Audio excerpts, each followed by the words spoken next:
Good morning. Morning Musings by Melinda. Hope you're having a wonderful week. We've been talking a lot about positive affirmation and boundaries this week. And there is scientific research that shows us that our brain releases chemicals through our thought process.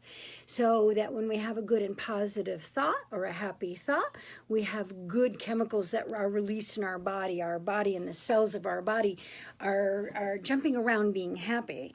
But when we have a negative thought, we go into three phases, either fight, flight, or freeze.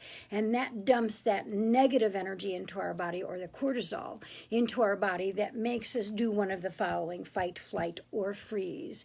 And what happens with that is that then our cells begin to kind of get out of alignment. And it takes a while for them to get in alignment. Have you ever been really super pissed off and you felt your body like flooded with emotion, your heart rate is going really fast, etc.? Well, chronic stress can do that to your body and create those kinds of things within it that causes dysfunction, disease, or disorder. So is it as simple as turning your thoughts around? Yeah, it's really that simple in lots of different ways.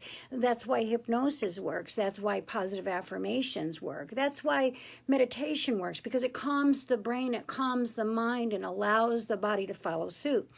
If you think of your body as a giant orchestra, and that, each part of your body is part of the orchestra, whether it be the percussion or the strings or the horns or whatever, you've got to think of your thought process as being the conductor. And if the conductor is in chaos, then the orchestra is in chaos. So that's about positive affirmations and positive thoughts.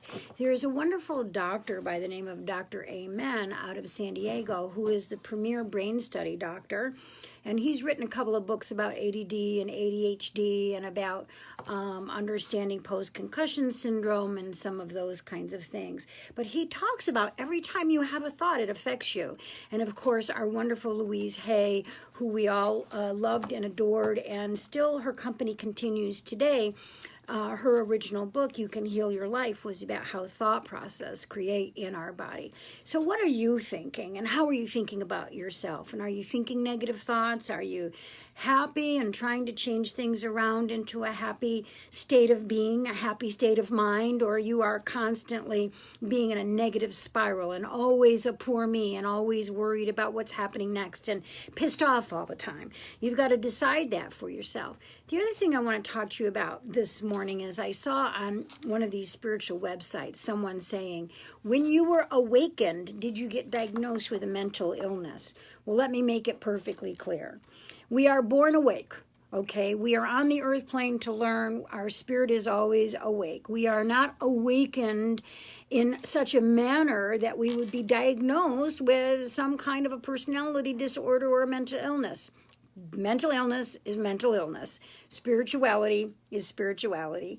And so does spirituality sometimes help with depression and certain forms of mental illness to kind of move our energy in one direction or another? Well, sure. But you're not awakened into mental illness when you're awakened into spirituality. Just saying. So make sure your thoughts are happy today and that you realize that you're born awake. It's part of being here on the earth plane, duality, third dimensional frequency, where we still are working out our ego, but you're not, absolutely not mentally ill if you're awakened. Have a great day.